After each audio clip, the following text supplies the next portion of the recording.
Sandiwara Radio, Babat Tanah Leluhur. Kali ini dalam episode ke-15 dengan judul Rahasia Puncak Gunung Bukir. Naskah karya Tisar Sponsen, teknik dan montase Yadi Enos, musik oleh Hari Sabar dengan sutradara Thomas Agim.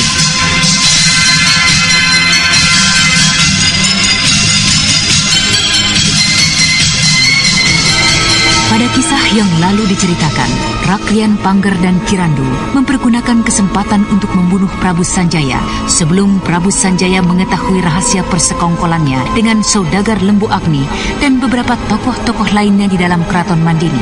Dan hal mana akan menutup kesempatan baginya untuk membalaskan dendam sahabatnya Ki Darmoda yang penguasa Keraton Mandini sebelumnya. Dan pada akhir kisah yang lalu diceritakan, Kirandu mempergunakan kesempatan saat menyerahkan sebuah surat dari kain tebal untuk membokong Prabu Sanjaya secara licik.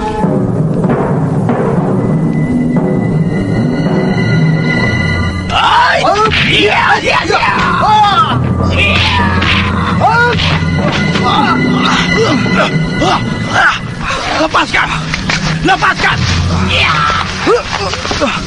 Apa sebenarnya maumu, Randu?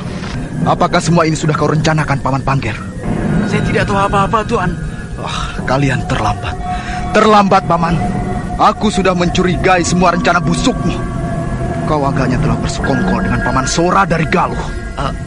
Tapi saya tidak bersalah apa-apa, Tuanku. Keluarlah, Kakang Saka, Kawulan. Apa yang sudah kau lakukan, Paman Randu?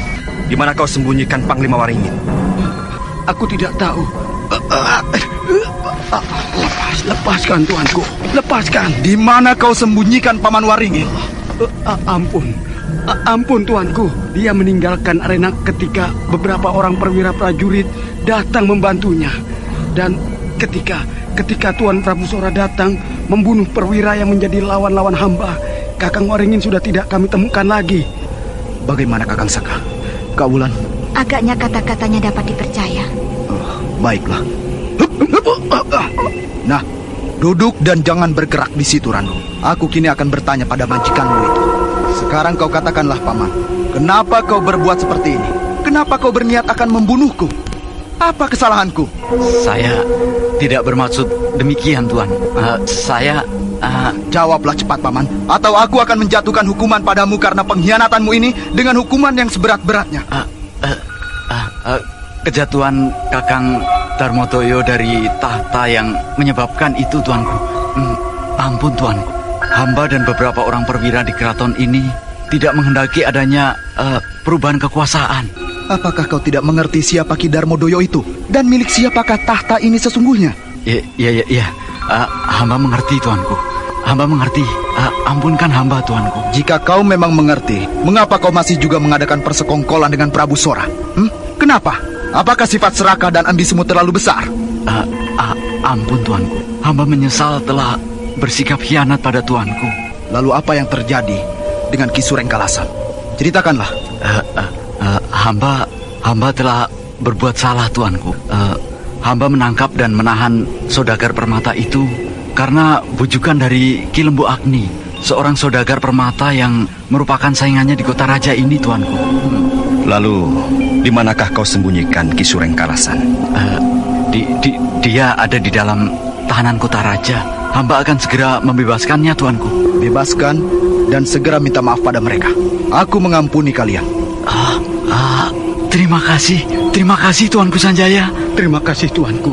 Semoga Dewata Agung melimpahkan keselamatan dan kesejahteraan selalu. Pergilah dan carilah Ki Waringin. Mintalah maaf juga padanya. Baik, Tuanku.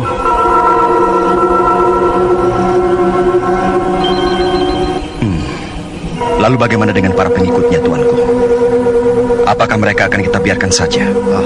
Biarlah, Kakang Saka. Kukira Paman Pangger sudah menyesal dan dia akan dapat mengatasi para pengikutnya. Aku memerlukan banyak tenaga untuk membantu gerakanku, Kakang. Kebijaksanaan sikap tuanku itu pasti akan membuahkan hasil yang besar pada suatu ketika. Iya, aku memang berharap demikian. Kak Wulan, Kakang Saka, kalian tolonglah awasi sekitar istana ini. Jika Resi Amista juga hadir bersamanya, segera beritahu aku. Kita akan bersama-sama menghadapi mereka. Baiklah tuanku, hamba akan segera meronda di luar. Mari Kakang. Iya, hamba pergi tuanku. Randu, kau kumpulkan para perwira dan pembesar yang semula menyatakan diri untuk bersekutu dengan kita. Aku akan membuat satu pernyataan. Pernyataan apa itu tuanku? Seperti yang telah aku katakan pada Baginda, aku menyesal. Dan aku akan membuat pernyataan mundur dari semua rencana itu. Pengecut! Engkau Prabu Sora. Aku juga adalah seorang yang tersingkir. Aku adalah seorang pecundang. Tapi aku bukan seorang makhluk hina yang akan membebek dan menjilat pada musuhku itu. Karena itu kau tidak boleh menyerah pada Sanjaya, Pangger. Kau harus tetap berusaha untuk menentangnya. Jika memang sikapmu hina seperti itu, kau boleh teruskan. Tapi ingat, dendammu tidak boleh terhapus. Rencana itu tidak boleh kau hapuskan. Tapi tangguhkan sampai satu saat kau menemukan kesempatan untuk itu. Maaf, Tuan Prabu Sora. Aku benar-benar menyesal. Sepenuhnya menyesal. Prabu Sanjaya adalah seorang junjungan yang bijaksana. Aku akan berbakti dan bersetia padanya dengan sepenuh hatiku. Setan, kau membuat hatiku terbakar, Pangger. Kau telah melebarkan api dendamku. Melebarkan api dendam ini justru pada dirimu. Hah? Apa maksudmu, Prabu Sora? Aku akan menghancurkan Sanjaya dan juga para pengikutnya. Dan aku akan memulainya dari dirimu. Mampuslah kau, Pangger. Tunggu tuanku Prabu Sora. Harap tuanku mau mengampunkan Rakrian Pangger. Kau pun akan mampus, Randu, jika kau berpendirian sama dengan Pangger. Prabu Sora segera mengayunkan tangannya yang berisi kekuatan saktinya pada Rakrian Pangger. Dan pada saat yang kritis itu, tiba-tiba saja dari atas atap meluncur sebuah bayangan ramping yang didahului dengan angin serangannya yang hebat, menghadang pukulan Prabu Sora.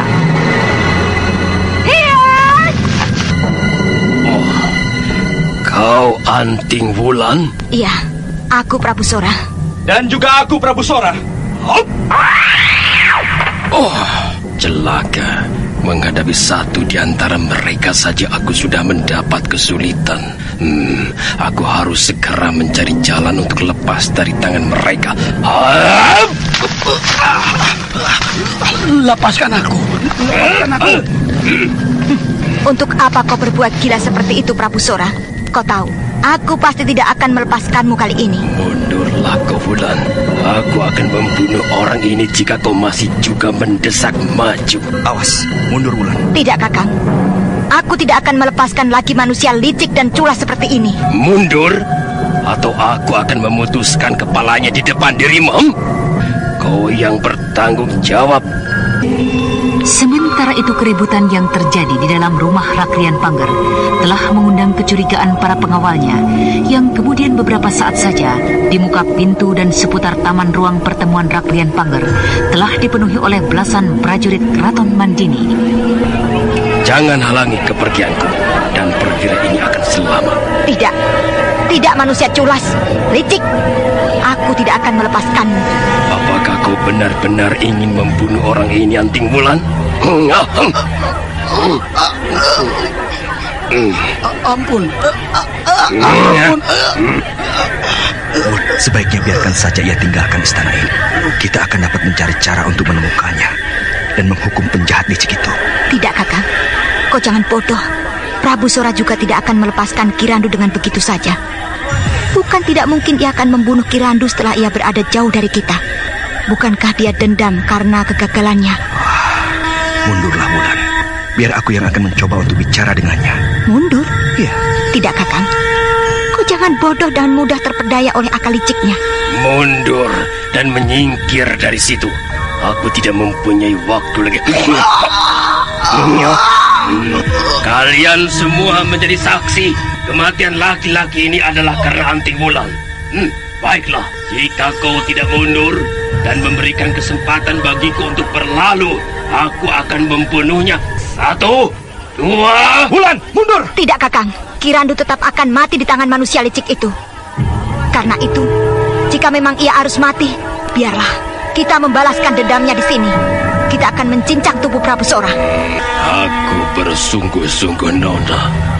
Baiklah, kau lihatlah. Tunggu, Paman Sora. Kau datang, Sanjaya. Lepaskanlah Kirandu, Paman.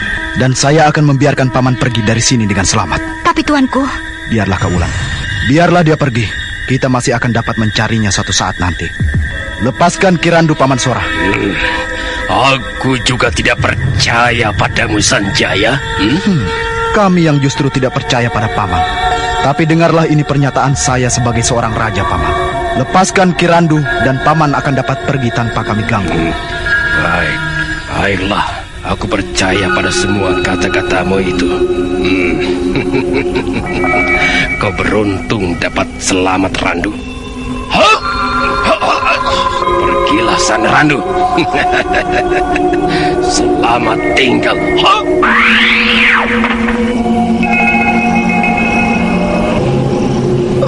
Terima kasih tuanku. Terima kasih atas pertolongan tuanku. Beribu terima kasih hamba aturkan tuanku atas pertolongan yang tuanku lakukan. Juga kalian, Nona Wulan dan Angger Sakapal Waguna. Apa yang telah terjadi sebenarnya di tempat ini, Paman? Perubahan sikap kami berdua rupanya telah menyakitkan hati Prabu Sora. Dan dia memaksakan hamba berdua untuk tetap memusuhi tuanku.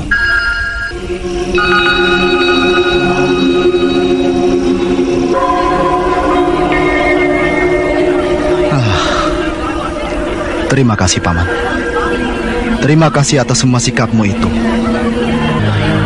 Wahai para prajurit dan pembesarku yang telah berkumpul di tempat ini, dengarlah. Pada hari ini aku telah memutuskan untuk merubah nama dari kerajaan ini. Dengarlah, aku ingin memulai sesuatu yang baru. Aku inginkan sesuatu yang lain. Aku inginkan kedamaian yang tidak hanya meliputi Mandini, tapi juga seluruh tanah di bumi Jawa ini dan tanah di luar bumi Jawa ini. Karena itu buanglah dan singkirkanlah sikap saling mendendam di antara sesama kita. Dan untuk mendukung semua itu, aku akan merubah nama kerajaan ini menjadi Mataram. Ya, Mataram sebuah nama yang kelak akan menjadi besar dan abadi bagi anak cucu kita. Sebuah nama yang akan terukir indah dalam peta sejarah di masa yang akan datang. Sampaikanlah berita ini pada seluruh rakyat di kerajaan ini. Rakyat Mataram.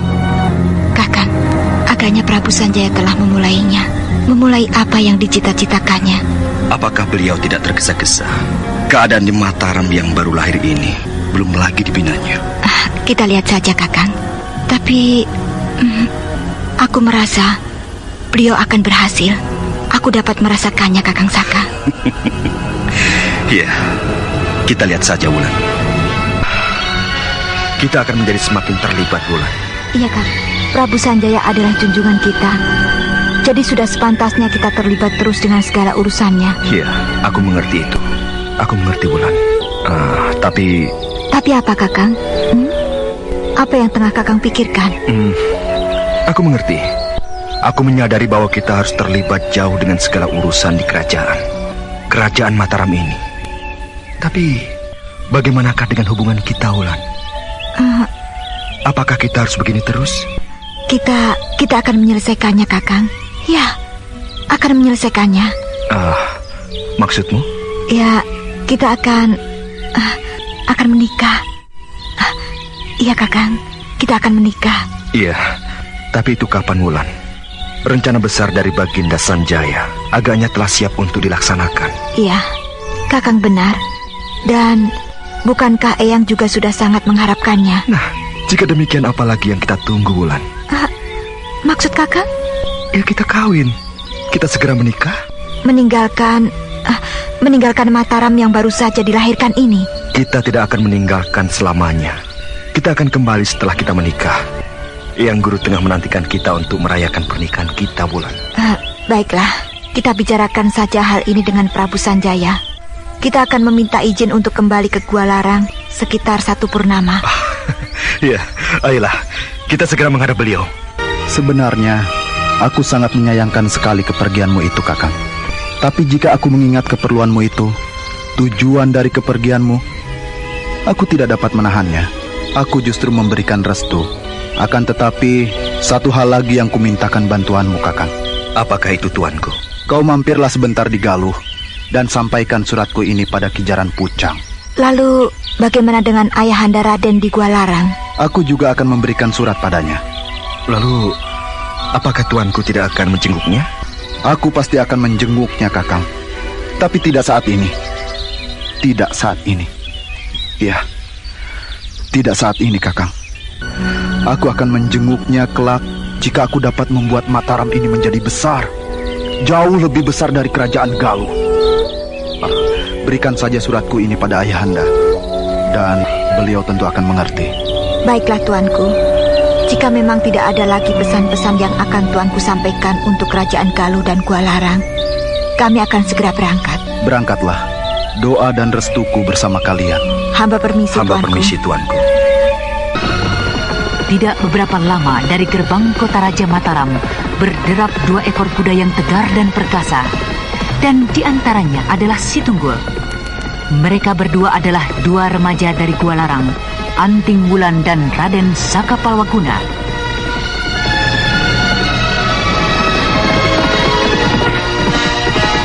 Setelah hampir setengah harian mereka berkuda, malam pun tiba.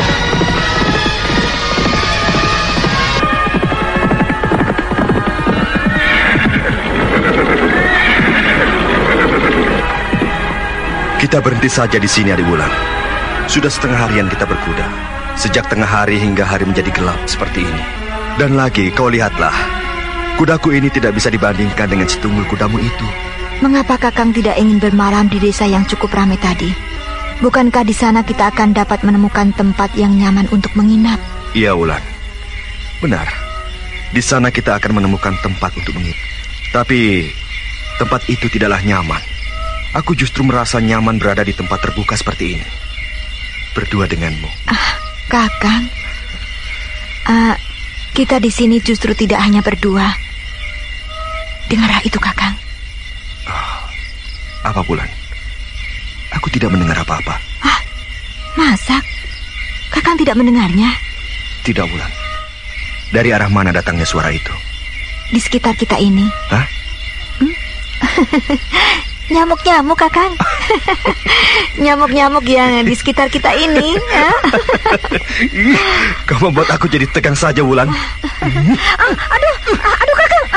Kok ini seperti wanita saja, sedang mencubit? Ya, habis jika tidak mencubit, harus aku apakan dirimu yang telah mempermainkan aku? Sudahlah, Kakang. Jangan mencubit lagi ya. Wulan, aku merasa cemburu. Jika hanya sekedar kucubit saja, kau tidak mau. Sedangkan digigit, kau diam saja. Digigit? Iya. Kau bicara apa, Kakang? Digigit siapa? Digigit nyamuk. Kau mempermainkan aku ya? Aduh. Sudah, Wulan. Sudah. Habis. Bukankah kau yang lebih dahulu menggodaku dengan nyamuk-nyamuk itu juga? Ya, sudahlah, Kakang. Satu-satu ya. Kita buat perapian. Biar tidak ditemani nyamuk. Iya. Dan kau juga tidak digigit nyamuk. Ayo, bantu aku cari kayu kering. Hari sudah gelap seperti ini. Ayo.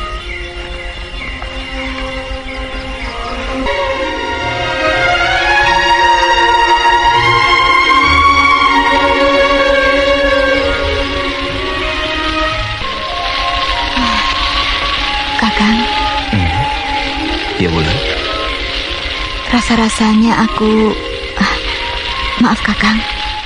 Aku tidak tega dan merasa berdosa meninggalkan Prabu Sanjaya.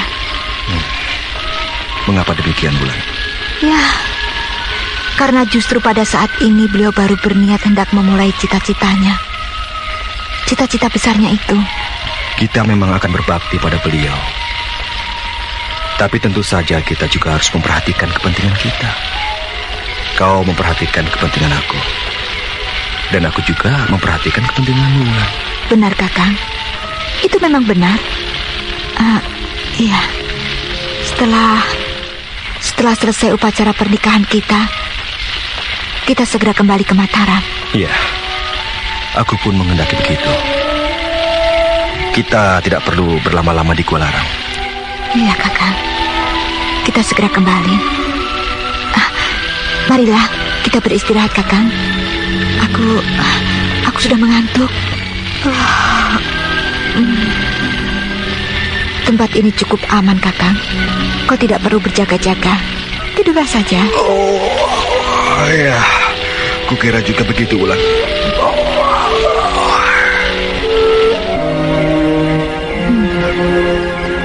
Prabu Sanjaya.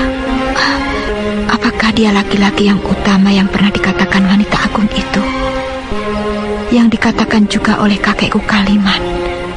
Laki-laki utama yang akan tumbuh menjadi seorang raja yang maha besar. Ya, aku kira memang dialah orangnya. Aku serasa sudah terikat padanya. Dan kakekku pun pernah berkata, aku telah digariskan oleh Yang Agung untuk menghamba dan hidup bersama-sama dengan laki-laki utama itu. Mudah-mudahan Kakang Saka pun seterusnya akan mendampingiku di sisi Prabu Sanjaya.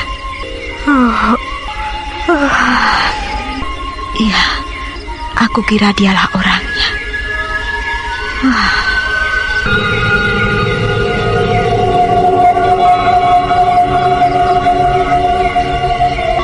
Anting Wulan. Kau Sang Dewi. Aku datang untuk menetapkan hatimu, untuk menghilangkan keraguan-raguanmu tentang manusia utama itu. Kau agaknya memang serasi bekerja sama dengan. Dampingilah terus Prabu Sanjaya, dan ajaklah serta kekasihmu itu bersama-sama untuk mengabdi dengannya. Kalian akan tumbuh menjadi sepasang pendekar yang besar, dan kalian juga kelak akan mendapatkan kebahagiaan hidup bersama-sama dengan manusia utama itu. Iya, aku berjanji Sang Dewi. Prabu Sanjaya memang manusia utama. Dia akan dapat menjadi seorang yang besar. Aku berjanji akan mendampinginya. Terima kasih Anting Wulan. Jika memang demikian halnya, tidak perlu saat itu kita saling berselisih. Terima kasih. Satu saat mungkin aku akan menyampaikan terima kasihku ini dalam bentuk yang lain. Selamat tinggal.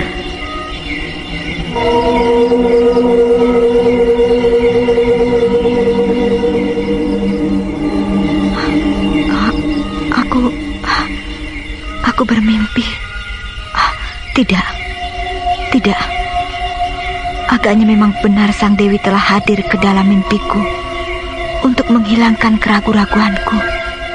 Ya, keraguan-raguanku tentang manusia utama itu.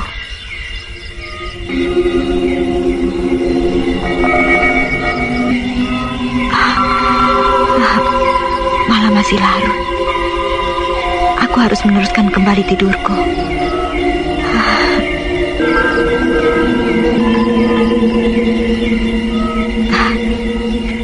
Kakang Saka, banyak hal yang aku sembunyikan padanya. Aku berdosa.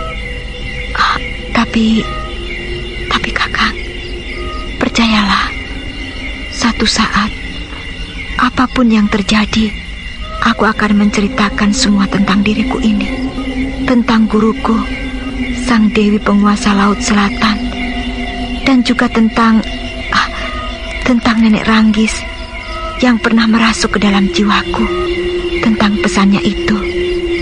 Ya, aku akan menceritakannya kelak, pada satu saat, Kakang.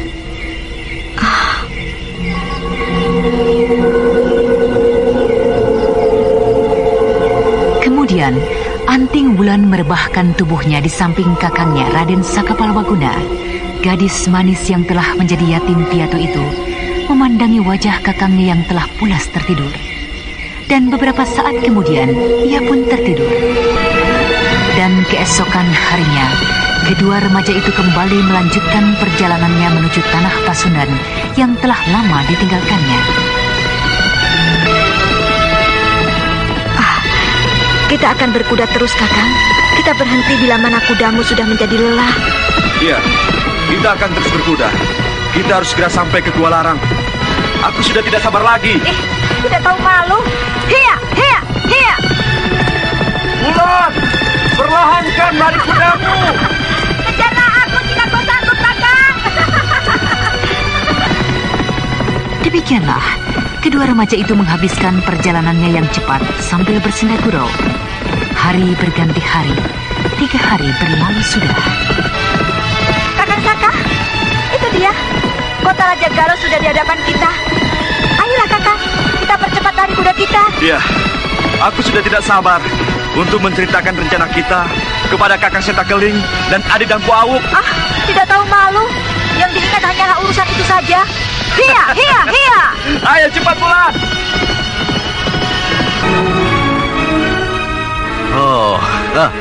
Kalian datang kembali. Lalu di mana Raden Sanjaya? Mengapa ia tidak bersamamu, Adi Wulan, Adi Saka? Bagaimana keadaan beliau? Beliau baik-baik saja, Kakang. Banyak sekali yang harus kami ceritakan. Banyak sekali pengalaman kami di perjalanan dan juga di Mataram. Di Mataram? Iya, itu adalah salah satu yang harus kami ceritakan, Kakang. Marilah, Kakang. Kami datang hendak menjumpai Kijaran Pucang untuk menyampaikan surat dari Baginda Sanjaya. Baginda Sanjaya? Kau... ceritakanlah apa yang telah terjadi dalam perjalananmu, Adi Saka, Adi Wulan. Sebaiknya, mari kita temui dulu Kijaran Pucang, Kakang. Baiklah Adi Wulan. Mari, ikutlah aku ke dalam.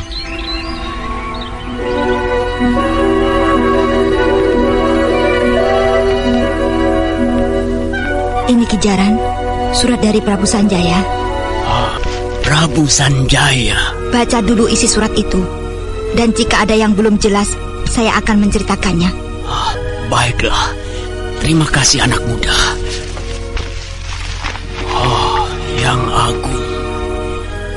Apakah yang akan terjadi kelak di tanah Pasundan dan bumi Jawa? Ada apakah, Paman Jaran Pucang? Apakah saya boleh mengetahui isi surat itu, Paman? Boleh. Tentu saja boleh, Raden. Raden Sanjaya kini telah bergelar Prabu Sanjaya. Beliau kini memerintah kerajaan Mandini yang kini telah diubah namanya menjadi Mataram. Prabu Sanjaya tidak akan memerintah negeri ini kembali. Apa Paman bilang? Paman pasti berdusta.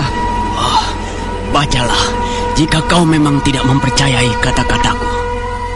Ini suratnya. Tapi Paman, apakah Sang Prabu tidak menyebutkan alasannya? Tidak. Beliau hanya berkata, kelak penggantinya akan ditunjuk oleh ayahandanya. Dan surat yang dibawa oleh Anting Wulan juga berisikan penjelasan untuk ayahandanya di Gua Larang. Mengapa bisa seperti ini jadinya, Paman? Beliau akan memulai membentangkan kekuasaannya dari bumi Mataram Jawa. Beliau akan mencoba mengangkat Mataram.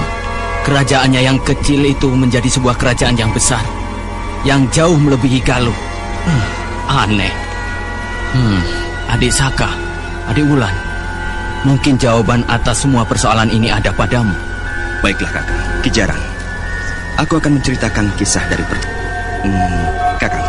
Iya. Sejak kedatanganku tadi, aku tidak melihat Adi Dampu Awuk. Bukankah dia ada bersama-sama Kakang dahulu ketika aku tinggalkan? Adi Dampu Awuk kembali menjenguk Eyang di Gua Larang. Ayolah, cepat kau ceritakan, Adi Saka. Baiklah, Kakang. Dengarlah. Kemudian Raden Saka Palwaguna menceritakan kisah perjalanan mereka dari Galuh hingga tiba di Poh Pitu, lalu keberhasilan mereka merebut Poh Pitu, serta akhirnya kisah perjalanan mereka ke Gunung Wukir.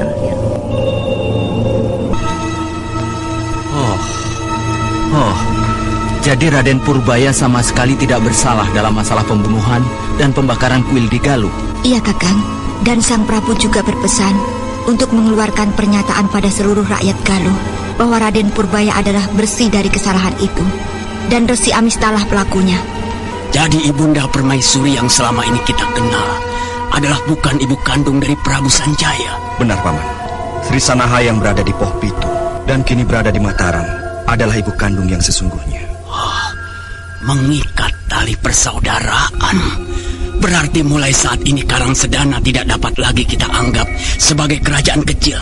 Raden Purbaya telah menjadi saudara Prabu Sanjaya. Benar, Paman. Dan lagi, bukankah Paman juga telah mengetahui Karangsedana kini telah membawahi 3 buah kerajaan. Dia bukan lagi sebuah kerajaan yang kecil, Paman. Ya. Kau benar, Nona Wulan. Kau benar. Dan satu hal lagi dari isi surat itu, Paman.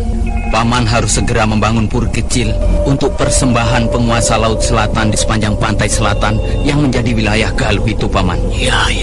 Aku akan mengingat dan segera melaksanakannya. Akan tetapi, hal itu sebaiknya dirembukan dengan pengganti beliau yang akan memerintahkan kerajaan Galuh ini. Ya, kita akan menunggunya. Baiklah, Paman. Jika tidak ada lagi yang akan Paman tanyakan, kami akan beristirahat sejenak sebelum melanjutkan perjalanan kami ke Gua Larang. Iya, terima kasih, Raden. Nona Wulan, kalian boleh beristirahat. Kami permisi, Paman.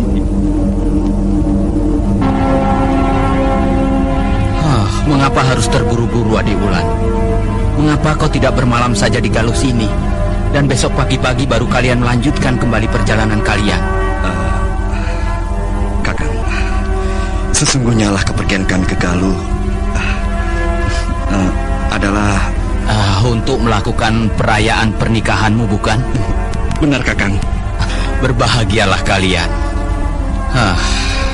Sebenarnya ingin sekali aku menemani perjalanan kalian. Tapi aku tidak bisa meninggalkan Galuh. Kelihatannya saat ini Ki Jaran belum siap dengan kekuatan pasukannya untuk mendukung keamanan di sini. Kau kembalilah. Dan nanti apabila tiba hari bahagia itu, kau harus memberitahukannya padaku. Aku akan menyaksikan kedua adikku tersayang melakukan upacara suci itu. Baiklah, Kakang. Kami segera berangkat saja. Selamat tinggal, Kakang. Gua Larang sudah di hadapanku. Alangkah indah dan asrinya padepokan yang telah menghidupi dan membesarkan diriku. Sayang sekali, kini saudaraku seperguruan seperti Kakang Saka dan Adik Wulan jarang berkumpul. Jika saja itu masih terjadi, maka indahnya suasana di tempat ini menjadi semakin sempurna. Hiya!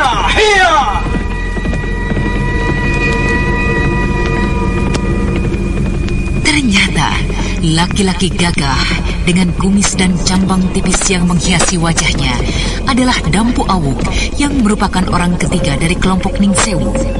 Dan ketika derap kudanya semakin mendekat padepokannya, tiba-tiba saja ia menghentikan kudanya secara tiba-tiba.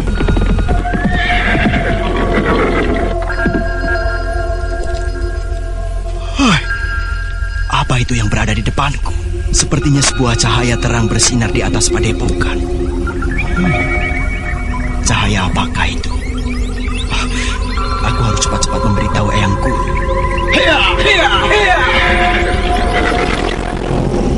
Dampu Awuk memacu kudanya memasuki gerbang padepokan Gua Larang.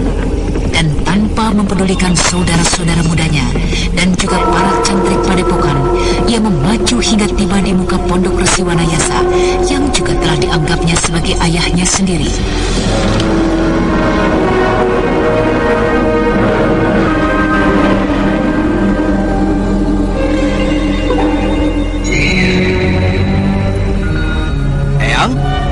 Eyang Guru?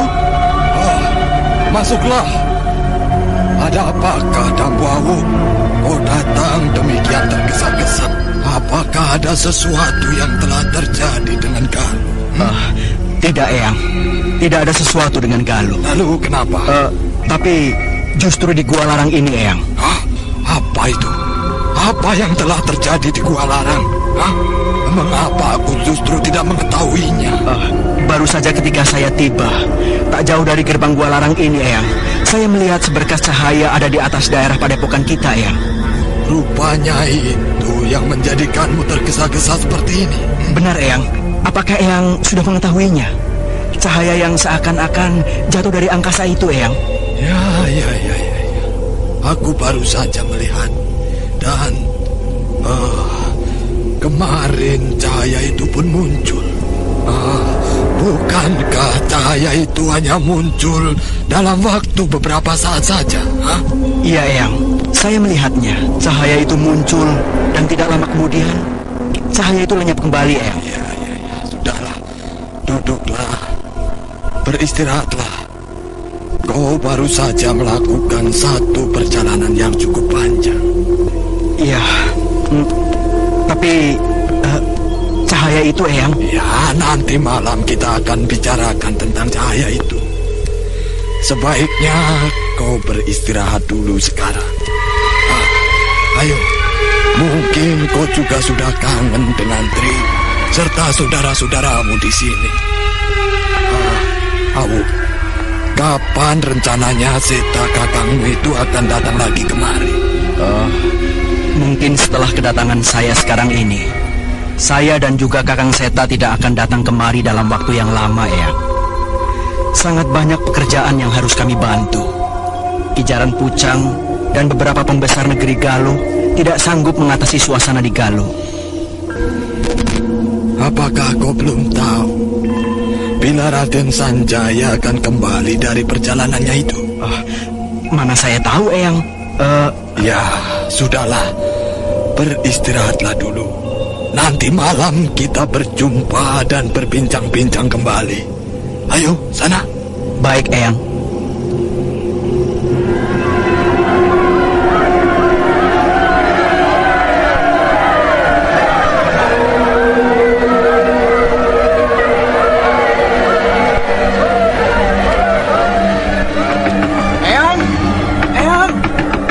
Eyang, cahaya itu datang lagi, Eyang.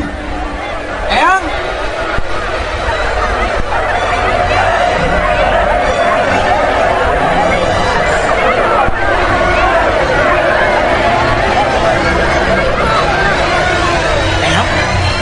Eyang? Mengapa tidak ada jawaban? Apakah Eyang tengah tertidur? Tapi walaupun Eyang tertidur, pasti ia akan terbangun oleh keributan seperti ini. Biarlah, akan kulihat ke dalam. Ya, akan kubuka saja pintu ini. Oh, itu dia. Eyang sedang bersemedi agaknya. Oh, aku telah mengganggu dan membuat ribut dengan mengetuk-ngetuk pintunya. Tapi biarlah, aku tunggu saja Eyang di sini.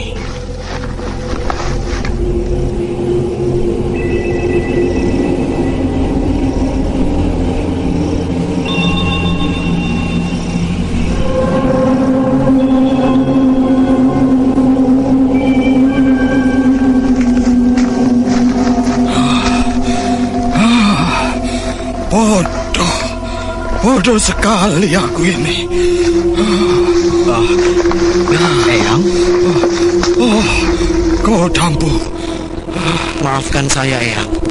Jika saya telah mengganggu pengusatan pikiran Eyang dengan ketukan dan teriakan-teriakan saya ini, Eyang. Tidak, anakku Dampu. Menggangguku. Hanya aku saja yang tidak mampu menangkap isyarat yang agaknya justru ditujukan pada diriku. Isyarat? Ya. Apa maksud Eyang? Aku yakin cahaya terang yang kulihat tadi siang dan juga malam ini itu adalah sebuah isyarat. Isyarat? Ya. Aneh sekali, Eyang. Isyarat apakah itu kira-kira, Eyang? Mana aku tahu. Aku tidak berhasil menangkap isyaratnya. Benar-benar bodoh dan memalukan. Sayang sekali. Tentu itu adalah sebuah isyarat yang sangat penting. Dari manakah datangnya isyarat itu, Eyang? Apakah dari seseorang, Dewata Agung, ataukah dari sebuah pusaka? Aku cenderung menduga bahwa itu adalah isyarat dari sebuah pusaka. Marilah kita melihat-lihat keadaan di luar padepokan ini, Dampu Awu. Baik, Eyang. Ayo, ikutlah aku.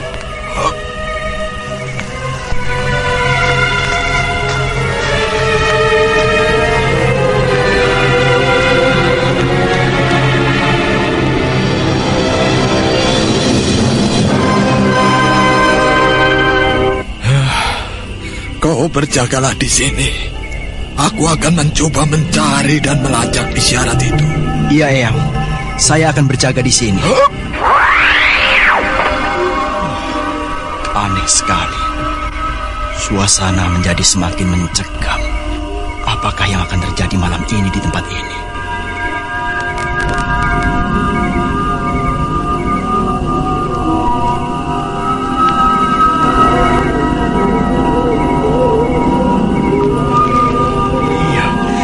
Merasakan agaknya akan terjadi sesuatu di tempat ini.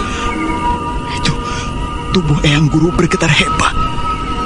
Hei, apa itu?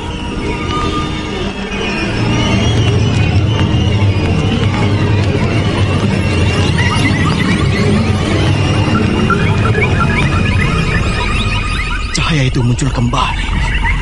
Apa yang akan terjadi? Tubuh Eyang Guru semakin bergetar hebat.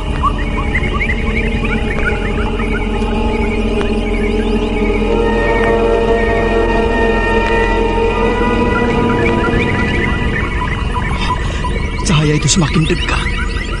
Cahaya itu seakan-akan mengelilingi arenaku dan juga Eyang Resi yang tengah bersemedi. Kasihan sekali, Eyang.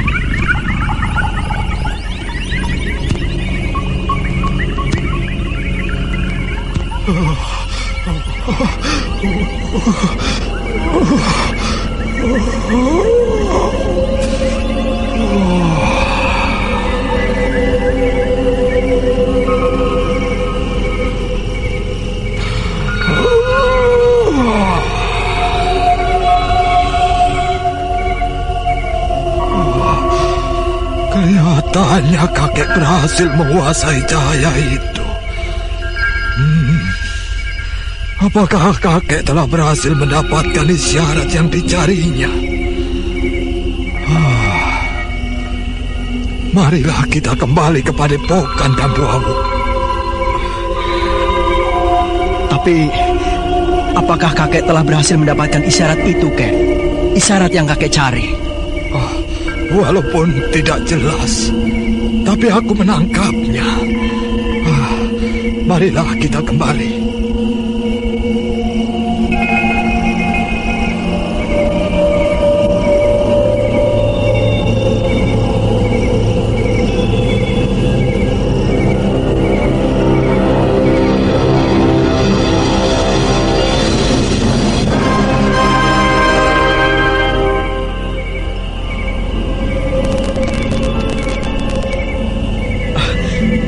Apakah kakek dapat menceritakan tentang yang kakek dapatkan itu? Saya menjadi semakin penasaran rasanya. Baiklah. Cahaya yang kau lihat itu sebenarnya adalah merupakan isyarat dari sebuah pusaka. Pusaka? Pusaka apakah itu, Eyang? Pusaka itu berupa sebuah arca. Arca emas dari Dewa Siwa. Pusaka arca emas. Pusaka arca emas. Aku berhasil melihat bentuknya. Sebuah arca dengan mata terbuat dari permata berwarna putih. Dan pada pusarnya dihiasi dengan permata merah. Lalu di manakah pusaka itu berada? Dan isyarat apa lagi yang dapat Eyang tangkap dari cahaya itu? Tidak ada yang dapat kutangkap lagi. Aku juga tidak mengerti untuk apa isyarat itu datang di sekitar Gua Lara. Mungkin suatu saat, entah besok atau lusa, Eyang akan mendapatkan isyarat yang lebih jelas lagi dari cahaya pusaka arca emas itu. Iya, mudah-mudahan. Sebab sebelum semua itu menjadi jelas, hatiku serasa ada yang mengganjal. Oh iya, Eyang. Saya tidak menemukan Paman Sana di padepokan ini. Di manakah beliau berada? Tidak seorang cantrik pun yang tahu di mana beliau. Kemenakan Pusana kini tengah berkeliling, mendatangi desa-desa di sekitar Gunung Ciremai dan juga desa-desa di sekitar padepokan ini. Ia berkeliling untuk mengajarkan agama. Sejak hari pertama kepergian Sanjaya putranya, ia menekuni berbagai macam ilmu keagamaan. Dan 3 hari yang lalu, ia meninggalkan padepokan ini. Sungguh tidak pernah terduga dan disangka-sangka. Jalan hidup manusia ternyata ada pada tangannya. Dan ia kini telah menjadi Sang Sida Maharsi. Anakku Dampu Awuk, apakah ada keperluanmu yang lain? Kamu datang ke Gua Larang ini? Sama sekali tidak, Eyang. Kedatangan saya kemari semata-mata adalah karena rindu saya pada Eyang Guru. Iya. Anak baik. Terima kasih atas rindu dan perhatianmu itu padaku. Nah, sekarang beristirahatlah. Di luar, jika sudah tidak ada lagi yang akan kau tanyakan. Iya, baiklah Eyang. Saya akan menjumpai Eyang kembali besok pagi. Iya.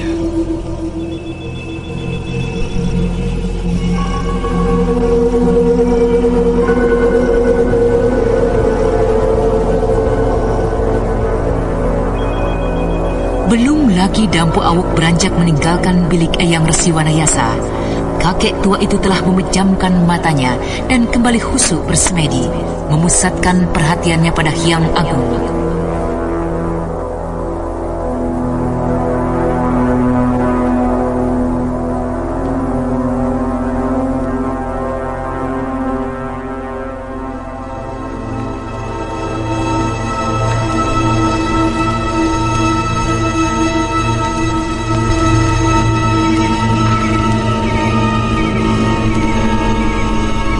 Sementara itu tidak jauh dari gerbang padepokan, beberapa murid perguruan Gua Larang tengah berkumpul berbincang-bincang.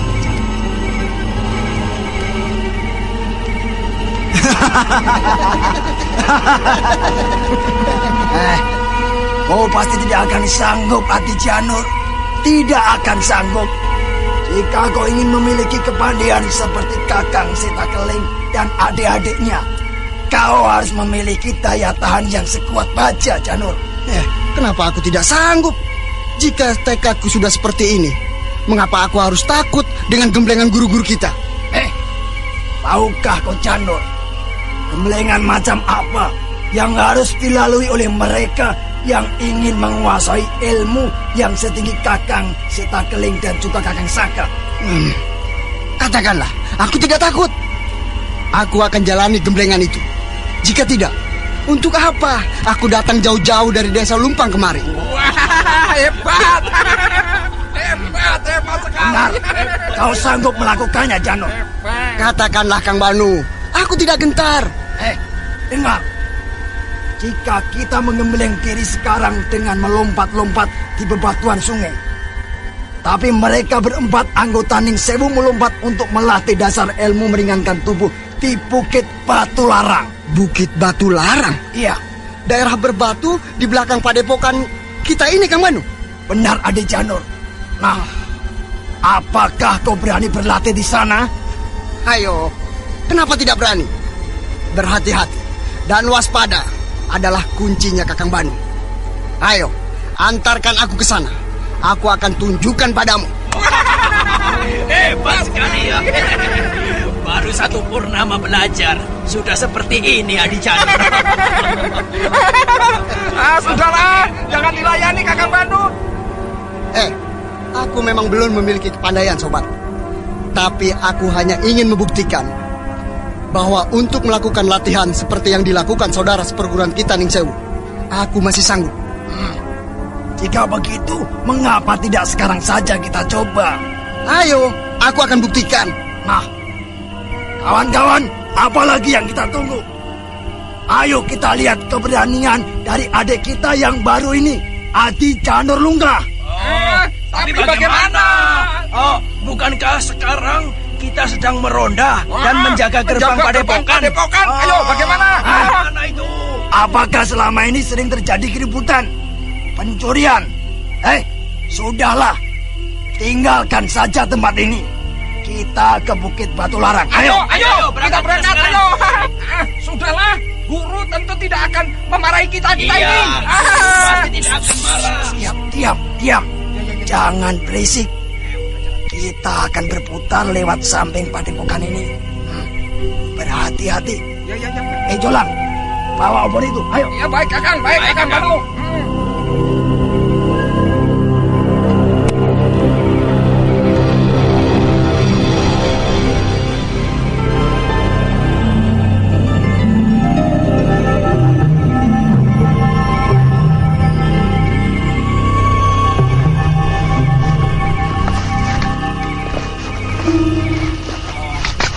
Sebaiknya kita kembali saja ke Banu. Kenapa? Apakah kau takut? Lihat itu, Gua Larang sudah berada di depan kita. Ayo, terus. Jika kalian memang ragu, sebaiknya kembali saja. Biar besok pagi aku buktikannya. Boleh kita kembali, asal kau mau bilang takut. Tidak, aku tidak takut. Bagus. Jika begitu kita lanjutkan. Kita akan buktikan kata-kata Adi Janur. Ayo terus. Kang. Kita sudah sampai, Kang. Di sini saja membuktikannya. Iya, tidak. Kang, di sini saja. Tidak. Kenapa jadi di sini? Ya di sini saja. Biasanya tempat yang dilakukan oleh kelompok Ning Sewu adalah di tengah sana. Di tengah sana. Tapi baiklah. Jika kau memang ingin membuktikan keberanianmu, itu kau naik ke atas sana. Dan kemudian melompat ke batu-batu yang lain di sekelilingnya. Ayo. Cepat, Adi Janur. Ayo. Kemudian kita segera kembali. Ya, suasana di sini menakutkan sekali. Ayo, Janur. Apakah kau takut? Lihat batu yang menonjol itu. Aku melihat dulu ketika aku masih kanak-kanak. Raden Setakeling mampu melakukannya, Janur. Aku. Ayo cepat Adi Janur. Lakukan jika memang kau berani. Ya tidak berani jika. Aku lihat kau ini jadi tidak berbeda dengan Raden Karmapala. Iya, berbeda kamu. Raden Karmapala. Siapa orang itu? Ya, beliau adalah putra dari Maharaja Prabu Sana. Datang kemari dan bertingkah karena mempunyai banyak uang. Karena banyak uang bertingkah. Biarpun ayahku adalah seorang saudagar yang kaya raya, aku tidak pernah mengagulkan kekayaannya. Tapi sikapmu itu, ayo naik atau katakan takut saja. Baik, aku akan naik dan mencoba untuk melompat dari batu-batu besar di atas hingga ke bawah ini.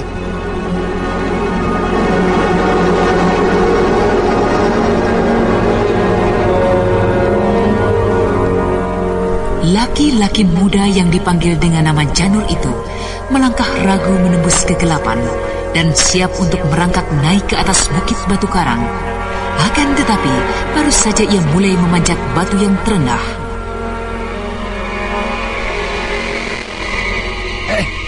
Cahaya itu kelihatan lagi. Itu lihatlah. Lihat cahaya itu jatuh ke semak-semak di sana.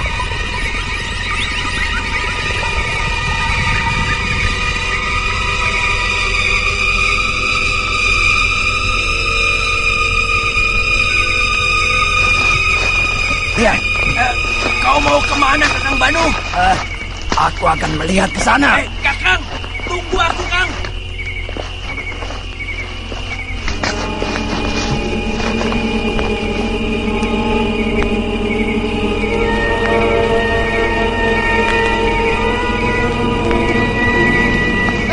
Kemana kalian? Kang Banu, Jolang. Kemana? Jangan bawa obor itu jauh-jauh dariku. Tempat ini menjadi gelap sekali. Aku akan turun dan mencari mereka yang telah mempermainkan aku.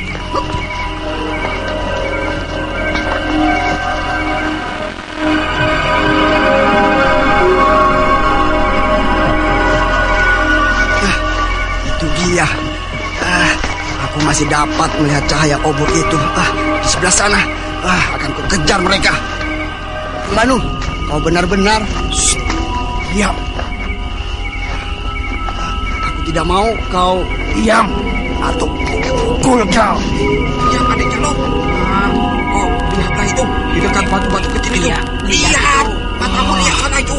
Sebuah benda yang berkilauan. Tuh, benda apakah itu? Perhatikanlah baik-baik. Agaknya benda itu adalah sebuah arca emas. Arca emas dalam bentuk yang siwa. Awas, janganlah bersikap ceroboh, Kak Banu. Pastilah arca itu adalah sebuah benda pusaka yang mempunyai kekuatan gaib. Jangan sentuh arca itu. Aku akan membawanya kepada Eyang Guru. Oh, tunggulah di sini. Kakang! Jangan, Kang! Diam, kau pengecut, diam!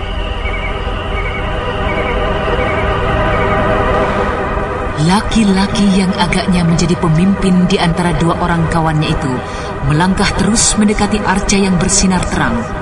Dan kemudian tanpa ragu, ia berjongkok dan meraih arca emas Dewa Siwa. Tetapi ketika tangannya hendak menyentuh, benda aneh itu hilang tiba-tiba.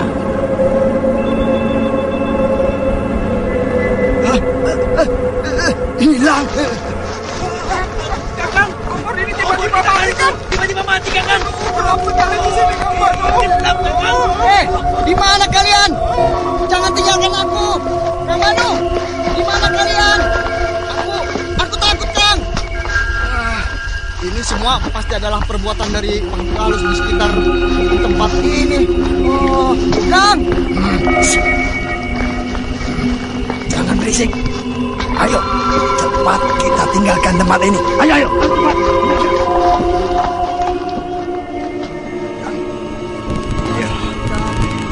Eyang, mereka melaporkan padaku. Mereka melihat dengan jelas bentuk patung itu. Dan semuanya yang dikatakan tentang patung emas itu tidak berbeda dengan yang pernah Eyang ceritakan.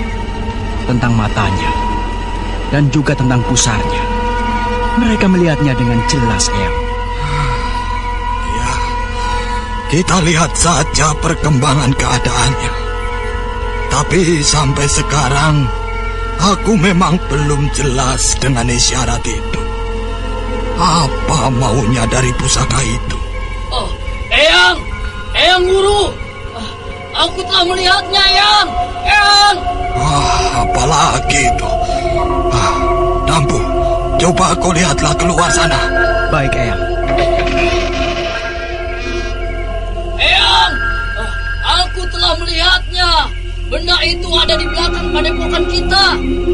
Ayo cepat beritahu Eyang. Biar Eyang Guru yang melihatnya sendiri. Di mana kau melihatnya? Jauh di luar padepokan kita? Tidak, Eyang. Di dalam padepokan kita. Aku sedang bertugas membuat minuman untuk para peronda di dapur sana. Lalu ketika aku keluar, aku melihat sebuah cahaya yang jatuh. Aku dekati dan ternyata benda itu adalah sebuah arca emas. Dan aku tidak berani menyentuhnya, Eyang. Lihatlah cepat ke sana, Eyang. Iya. Baiklah, ayolah Dampu. Di mana kau melihatnya? Apakah jauh di luar padepokan kita ini? Tidak. Masih di dalam kompleks padepokan kita sendiri, Eyang Guru. Saya sedang membuat minuman untuk para peronda malam. Dan ketika saya baru saja keluar dari pintu dapur, saya melihat sebuah cahaya yang jatuh. Kemudian saya dekati, dan ternyata benda itu adalah arca emas. Saya tidak berani menyentuhnya, Eyang. Cepatlah lihat ke belakang sana. Iya, baiklah. Ayo ikut aku, Dampu Awu.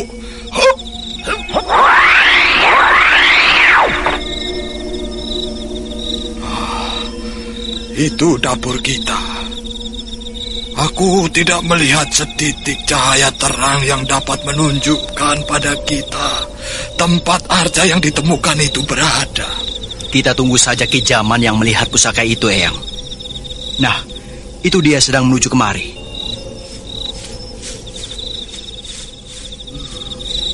Di manakah arca emas itu? Apakah sudah ada yang mengambilnya? Di mana tadi kau melihat benda itu? Di situ. Ya, di situ. Kemarilah. Majulah, Jaman. Tunjukkan dengan pasti di mana kau melihat benda itu. Ini tempatnya. Aku pasti, Yang. Baiklah. Mundurlah. Tinggalkan tempat ini. Biar aku bersama Dampu Awu.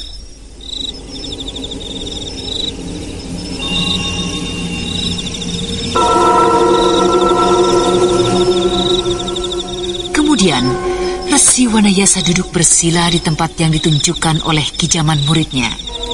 Dan kemudian dengan kedua belah tangannya, ia meraup segenggam pasir dari tempat tersebut. Kembali Resi Wanayasa memejamkan matanya.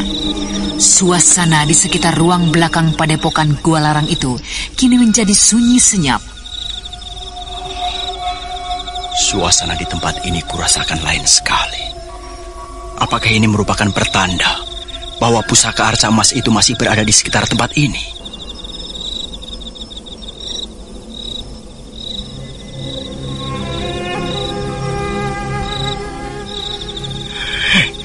Tubuh Eyang Guru kembali bergetar seperti tadi di hutan perbatasan padepokan Gua Larang. Tubuhnya semakin keras bergetar. Tubuh Eyang Guru kembali menjadi tenang. Agaknya Eyang akan kembali sadar seperti yang tadi terjadi di hutan perbatasan. Tapi asap tipis keluar dari kepala Eyang Guru. Apa yang terjadi dengannya? Agaknya tidak terjadi sesuatu pun dengan diri Eyang Guru. Wajahnya kelihatan demikian tenang dan bercahaya. Ya, agaknya isyarat itu telah ditemukan.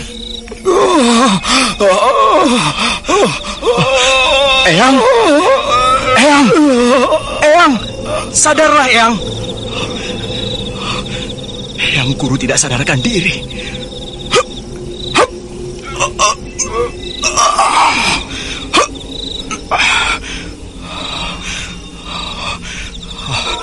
Tidak sadarkan diri juga, Eyang. Apa yang telah terjadi dengan diri Eyang Guru?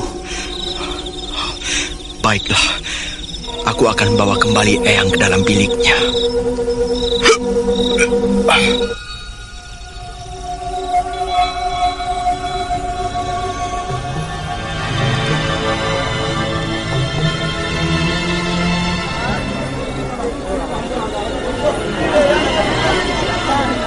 Aku minta semua kalian menyingkir. Jangan membuat suasana menjadi semakin kalut. Ayo menyingkirlah. Kau Paman Jaman. Kau kemari bantu aku di dalam. Baik, Raden. Nah, yang lainnya dengan sangat kumohon untuk menjauh dari bilik Eyang Guru. Berjaga-jagalah kalian.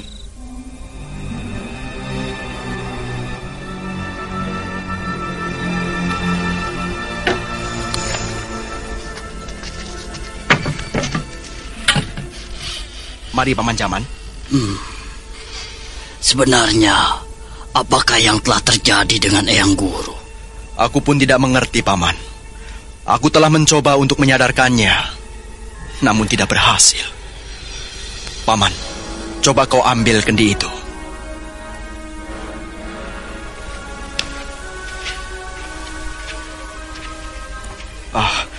Apa masih ada airnya?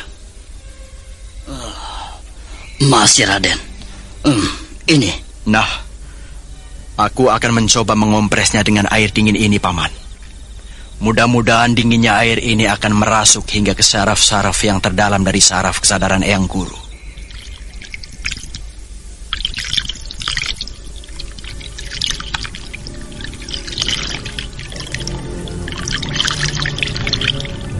Beberapa saat, Dampu Awuk mencoba menyadarkan Eyang Gurunya. Akan tetapi Resi Wanayasa masih tetap saja tidak bergerak sampai akhirnya.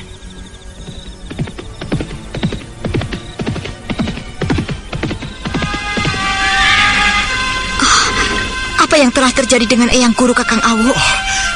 Bagus kau datang, Adik Wulan. Apakah Kakang Saka juga bersamamu? Iya, aku datang bersama dengan Adik Wulan. Kenapa dengan Eyang Guru? Mengapa ia tidak sadarkan diri seperti ini, Kakang? Entahlah. Sepertinya kekuatan gaib dari sebuah pusaka yang telah membuatnya tidak sadarkan diri. Bagaimana itu ceritanya, Kakang? Coba kau jelaskan padaku. Baiklah, Adik Wulan. Kakang Saka.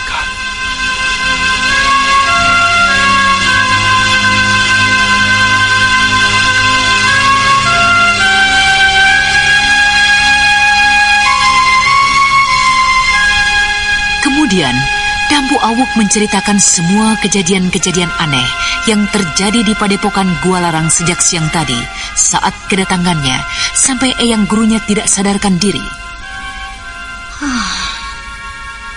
Aneh sekali.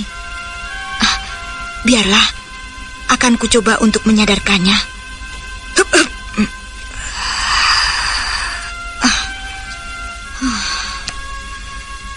Aneh sekali. Beberapa urat halus yang peka telah kusentuh dengan tenaga saktiku. Tapi tidak juga Eyang sadarkan diri. Biarlah, akan kucoba dengan tenaga sakti Cakrabuana.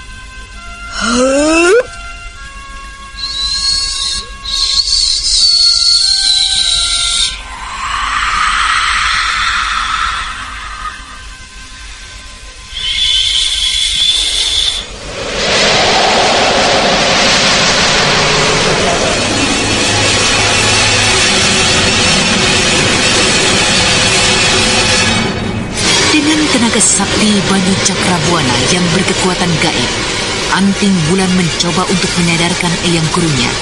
Dan beberapa saat kemudian, Eyang. Oh, kau Wulan Saka. Salam hormat dan sembah bakti kami untuk Eyang Guru. Iya, Eyang. Kebetulan sekali. Ya, agaknya memang semua telah diatur oleh Dewataku. Kebetulan sekali. Ada apa, Eyang? Apa yang kebetulan? Apakah kau telah mendengar cerita tentang pusaka Arca Emas? Iya, Eyang. Kakang Dampu Awuk telah menceritakan semua itu. Oh, bagus. Jika begitu, aku melanjutkan bercerita tentang isyarat yang kudapatkan. Jadi Eyang telah mendapatkan isyarat itu, Eyang? Iya, Dampu. Aku telah mendapatkan isyarat itu. Isyarat itu berisikan pesan dari pusaka itu. Arca itu memberikan pesan? Iya, betul. Arca itu adalah merupakan peninggalan dari leluhur kita pada masa kerajaan Kalingga. Dan di dalam perut Arca itu terdapat sebuah kitab ilmu kesaktian yang sangat hebat. Eyang, lalu apakah pesan dari Arca pusaka itu? Pusaka ingin ditempatkan di sini. Ia tidak ingin jatuh ke tangan golongan hitam. Dan satu-satunya orang yang aku percaya untuk mencari pusaka itu adalah engkau Wulan, dan juga Saka. Tapi di manakah pusaka itu berada, Eyang? Di Pulau Nusa Barung. Di Pulau Nusa Barung? Iya, di Pulau Nusa Barung.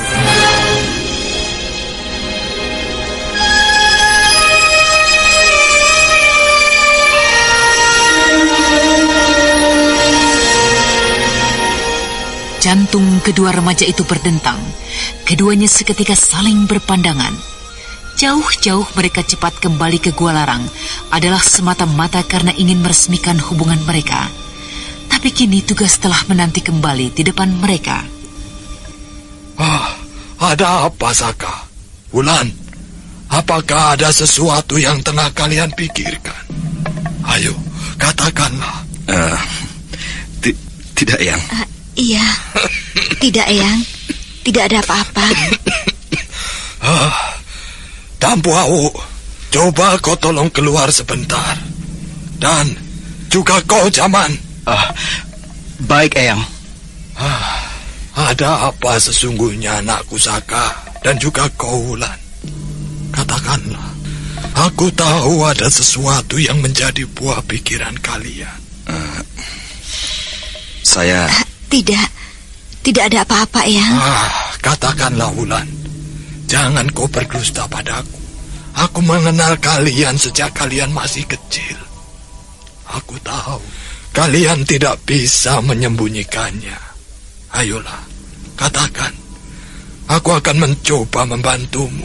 Membantu sekuat tenagaku. Eyang, kami, maaf Adik Wulan. Biar kita ceritakan saja. Iya, silahkan Kakang. Eyang, kami mengira semua sudah selesai. Situasi telah menjadi aman. Lalu kami berdua datang kemari untuk mohon restu dari Eyang untuk menikah. Tapi Eyang, semua itu tidak akan pernah terjadi. Saya tidak akan menikah dahulu sebelum tugas yang telah menantang kami terselesaikan. Iya. Sebenarnya berat sekali jika aku mengingat akan tujuanmu datang kemari. Berat sekali aku menyerahkan tugas ini. Tidak, Eyang. Kami akan melaksanakan tugas itu. Dan kemudian kembali kemari lagi untuk memohon restu dari Eyang Guru. Bagus Anting. Anting anakku, bagus. Jika kalian bisa mengerti dan mau mendahulukan kepentingan umum daripada kepentingan pribadi kalian sendiri. Sekarang lega sudah hatiku. Ayolah, sekarang beristirahatlah kalian. Malam sudah larut. Kau boleh tinggal sehari di sini sebelum melaksanakan tugas barumu. Baik, Eyang. Jika begitu, kami pamit untuk beristirahat. Kakang Saka, tunggu. Engkau Adik Awu. Malam sudah larut. Tapi apakah Kakang masih mempunyai waktu untuk berbincang-bincang denganku, Kakang? Tentu Adik Awu. Marilah. Tapi Wulan, jika kau mengantuk, kau tidurlah saja. Biar aku yang menemani Adi dan Awu. Aku juga rindu dengannya, Kakang. Bukankah kita juga akan segera meninggalkan Gua Larang? Jadi mengapa waktu sempit yang kita miliki dipergunakan hanya untuk tidur? Bagus Adik Wulan. Jika begitu, mari kita duduk di serambi sana. Ayo.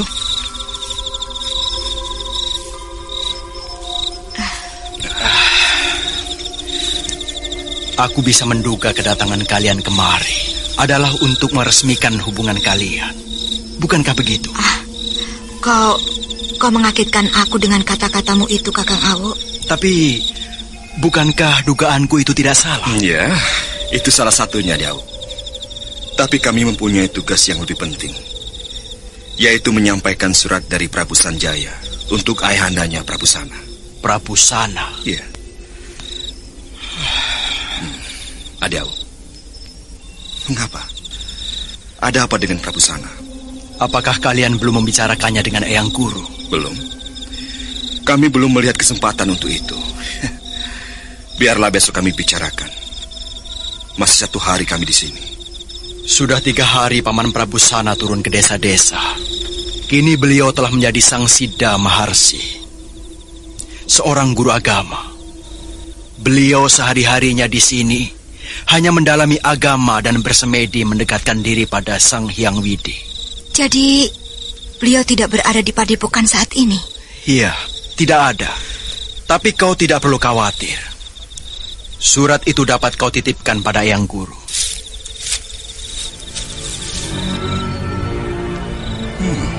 Siapa itu? Aku. Oh, Paman Sana? Ada apa kalian membicarakan diriku? Aku kembali malam ini karena ada sesuatu yang memaksaku untuk kembali kemari. Tapi malam sudah larut sekali. Sebaiknya kalian tidur saja dahulu. Aku sudah lelah sekali melakukan perjalanan yang jauh sore tadi. Tidurlah. Kita bicara besok pagi. Tiba-tiba saja Paman Sana telah berada di semak itu. Hebat sekali beliau. Entah aji kesaktian apa yang telah dimilikinya.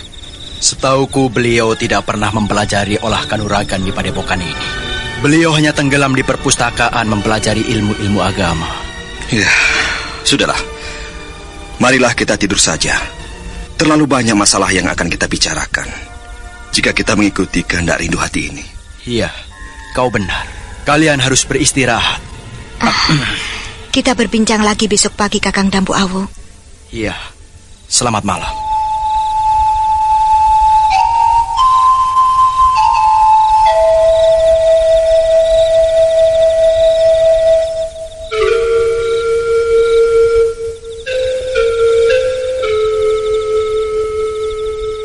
Ketiga remaja itu pun segera menuju ke kamarnya masing-masing. Raden Sakapalwaguna menempati kamar yang sama dengan adiknya, Dampu Awuk, sementara Anting Wulan di kamar sebelahnya. Malam pun kemudian menjadi semakin larut.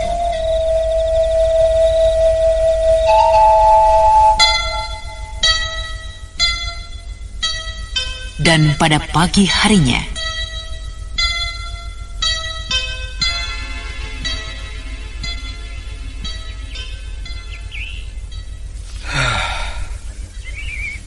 keputusannya benar-benar tidak pernah aku duga. Bagaimana mungkin ia justru meninggalkan tahta yang agung, tahta yang besar yang berhasil mengumpulkan sejengkal demi sejengkal wilayah. Sikap yang diambilnya juga tidak berbeda dengan engkau Sana. Kau juga telah menetapkan satu keputusan yang tidak pernah diduga oleh anakmu Sanjaya, dan bahkan oleh seluruh kawula dan abdi Istana Galuh. Dan satu hal yang tidak pernah aku mengerti, ia melepaskan Galuh untuk mencari yang lebih besar. Apa itu? Jika itu... Apa itu, Wulan? Ceritakanlah latar belakangnya hingga anakku mengambil sikap yang aneh. Semua itu tidak pernah kami ketahui. Tapi yang jelas, Prabu Sanjaya berniat akan menguasai dan menciptakan sebuah kerajaan yang besar, Mataram yang agung, yang meliputi tidak hanya bumi Jawa, tapi menyeberang hingga ke pulau-pulau lainnya di kawasan Nusantara, bahkan mancanegara.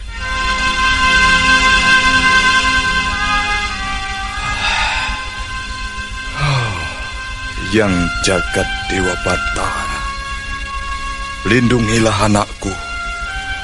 Jagalah keselamatan anakku dalam mencapai cita-cita besarnya. Sanjaya anakmu mempunyai semangat yang besar Sana.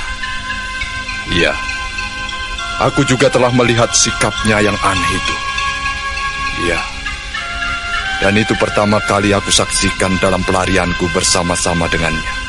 Prabu Sanjaya kelak akan berhasil, Paman. Dan saya yakin itu. Semoga saja.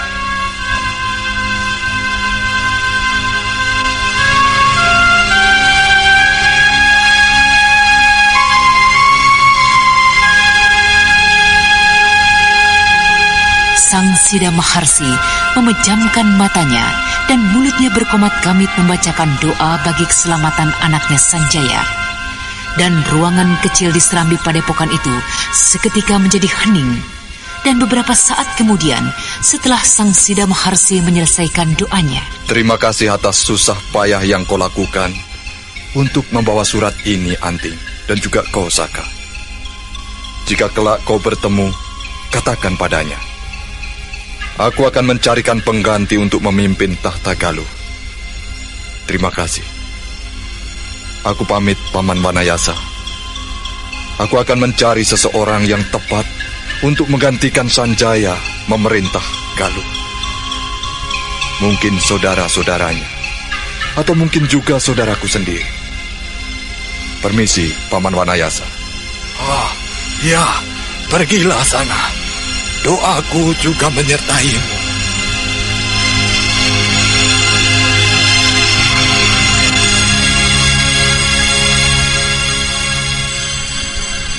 Dan kau Dampu Awu, kukira kau tidak perlu lama-lama berada di tempat ini. Kehadiranmu sangat diperlukan di Galuh. Kembalilah segera ke sana. Mungkin pamanmu sana akan memerlukan bantuanmu di Galuh. Jika memang demikian, saya permisi, Eyang. Saya akan segera mempersiapkan segala sesuatu untuk kepergian saya pagi ini juga, Eyang. Dan kau Wulan, Saka, kau masih boleh beristirahat hingga besok di sini. Baiklah, Eyang.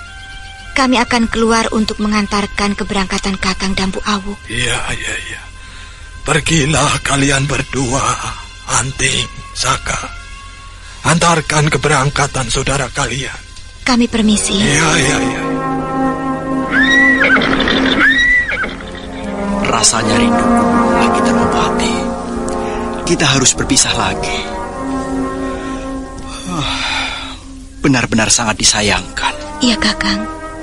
Aku sayang padamu. Kau adalah orang yang selalu membelaku. Kau sangat baik padaku. Seringkali aku dimarahi karena salah bersikap oleh Kakang Seta dan juga Kakang Saka. Tapi kau adalah satu-satunya yang selalu membela dan membenarkan sikapku.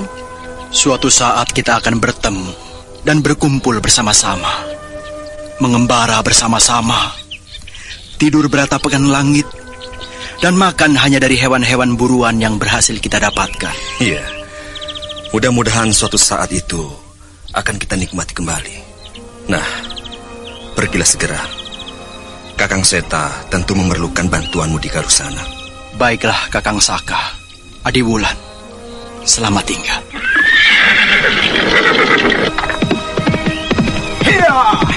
Hiya!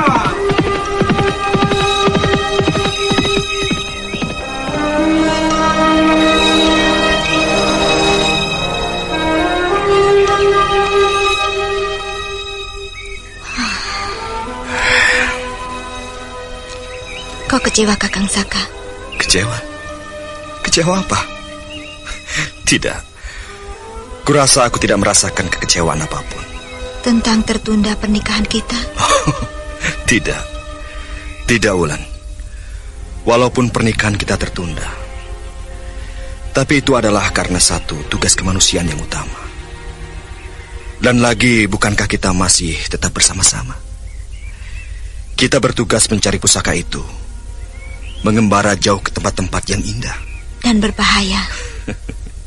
Tidak ada artinya bahaya jika aku berada di sampingmu. Gombal. Sungguh? Sungguh apanya? Yaitu, sungguh itu tadi. Apa? Ya, nikmatnya bila selalu berada di sampingmu.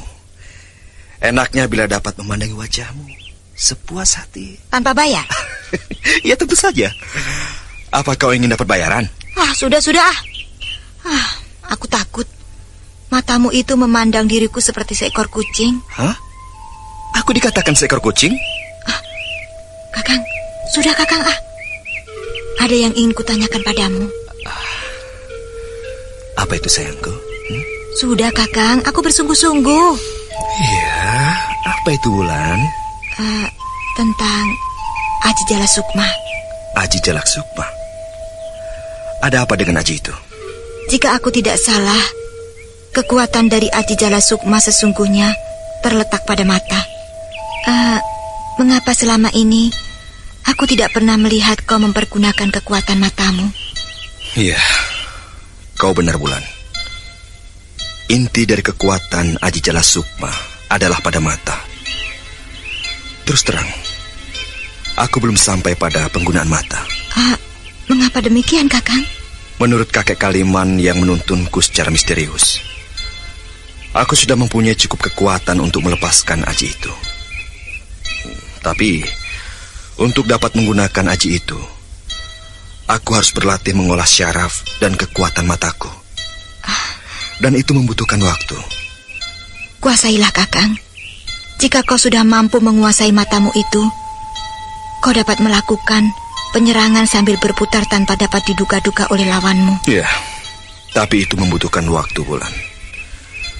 Menurut kakek Kaliman, latihan itu kulakukan sambil sekaligus mengadakan tapa brata. selama lebih kurang 40 hari. Memang benar, menguasai olah syaraf mata jauh lebih sulit, dan itu membutuhkan latihan yang khusus.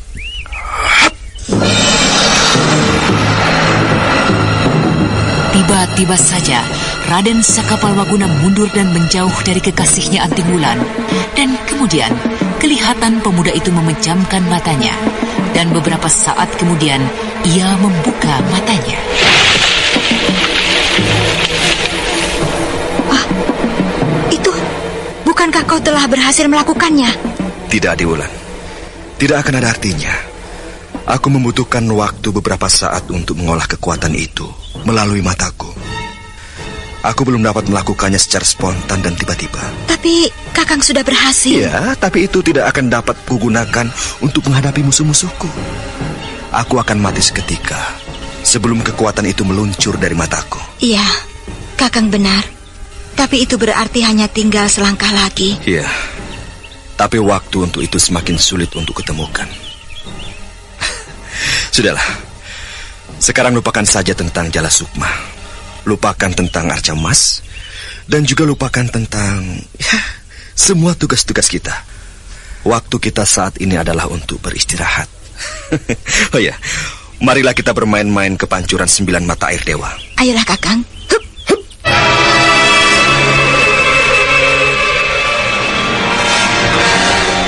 Anting Wulan kemudian melompat dengan riangnya menuju pancuran 9 mata air dewa. Ya, kedua remaja itu bermain, bersenda gurau, menghabiskan waktu mereka di pancuran 9 mata air dewa sampai suatu ketika. Siapakah itu? Sepertinya aku melihat bayangan yang berkelipat tinggi. Seorang pemuda tampan. Siapakah dia? Hei, Wulan. Ini kau lihatlah, daging burung sawah ini sudah matang. Iya, kukira itu pasti Raden Karmapala. Ya, rupanya anak itu masih terus saja dikembleng oleh gurunya Jerangkong Hidup. Apakah dia tidak pernah meninggalkan Bukit Batu Larang ini? Iya, kukira pasti ia tidak meninggalkan tempat itu. Benar-benar seorang anak yang baik. Anak itu agaknya telah berubah sikapnya. Wulan, ada apa dengan dirimu? Aku... Ada apa dengan dirimu? Mengapa kau terpukau memandang jauh ke Bukit Batu Larang? Aku teringat pada Raden Karmapala, Kakang. Raden Karmapala? Iya, anak itu. Iya. Semoga saja anak itu kelak menjadi anak yang baik. Tumbuh menjadi seorang ksatria yang berpribadi. Iya, Kakang. Jika tidak, tentu akan hadir kembali seorang tokoh maha jahat yang merupakan pewaris dari Jerangkong Hidup. Tapi aku yakin, dengan semua sikap Jerangkong Hidup, dia kini bukan lagi seorang iblis yang jahat, Kakang. Iya, semoga saja. Ayolah, Wulan. Lihat itu daging burung sawah yang kudapatkan tadi. Sudah menjadi hangus. Ayo.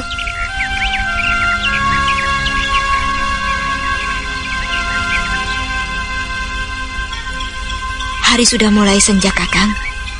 Hampir seharian kita bermain di sini. Ayo, kita kembali setelah menghabiskan daging burung ini. Hei, mengapa kita harus kembali? Tempat ini cukup indah dan menarik. Yang Guru dapat menemukan kita jika memerlukan kita. Beberapa orang cantrik sudah melihat kita bermain di sini. Iya, tapi hari sudah senja. Apakah Kakang ingin bermalam di tempat ini? Iya, memang itu yang aku inginkan. Kakang bersungguh-sungguh. Iya, Wulan. Aku ingin menghabiskan waktu kita ini seharian di tempat ini. Dan besok pagi-pagi setelah mandi, kita akan menghadap Yang Resi. Kakang, aku jadi takut dan cemas melihat sikapmu itu. Takut? Iya, sikapmu itu menyeramkan, Kakang. Tiba-tiba saja aku jadi khawatir dan takut berdua-duaan bersamamu. Kurang ajar. Kau menganggap aku kakangmu ini macam apa? Hah? Baiklah, karena alasan itu aku akan benar-benar menerkammu. Kakang! Kakang jangan bersikap seperti itu. Aku benar-benar takut. Akan kuterkam kau, Wulan. Kakang! Hei, Jangan lari ke padepokan, Wulan. Malu. Hei, Wulan. Ini daging burung sawah ini belum kau makan. Baiklah. Biarlah kau terkam aku. Asal perutku yang lapar ini bisa kuisi. Demikianlah kedua remaja itu menghabiskan waktu luangnya yang sempit untuk bersenda gurau di pancuran 9 mata air dewa. Nah, para pendengar sekalian, bagaimanakah kisah selanjutnya? Untuk mengetahui jawabannya, ikutilah kisah Babat Tanah Leluhur ini dalam episode ke-16, Pusaka Arca Emas. Sampai jumpa.